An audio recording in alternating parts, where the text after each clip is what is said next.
MHB police स्टेशनच्या हद्दीमध्ये या मुंबईमध्ये गेली 15 वर्षापासून बांगलादेशी पती-पत्नी अनधिकृतपणे प्रवेश करून राहत असलेली आम्हाला माहिती मिळाल्यावरून आमचे एटीएस पथकाकडून आम्ही त्यांचा शोध घेतला।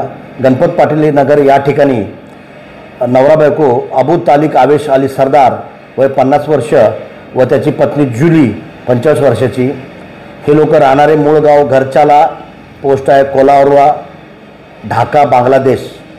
हे मुंबईमध्ये ज्या ठिकाणी काम मिळत त्या ठिकाणी काम करून राहत होते। त्यांना आम्ही शोध घेऊन ताब्यात घेतल्या आणि त्यांच्याविरुद्ध परकीय कायदा अन्वये कारवाई करण्यात आलेली आहे। सर, नेमका यांचा हेतू काय होता? ज्या पद्धतीने यांच्या अजून कोणी कुटुंब होती का वेगळे राहण्याची त्यांनी व्यवस्था केलेली आहे का? याबाबत आम्ही पोलीस MHB पोलिसांनी शोध घेत आहेत। यांना आता कशा पद्धतीने सर बांगलादेशात पुन्हा पाठवलं जाणार आहे, ही कशी प्रथा असणार आहे? त्यांना आम्ही आज रोजी न्यायालयामध्ये समोर हजर करत आहोत।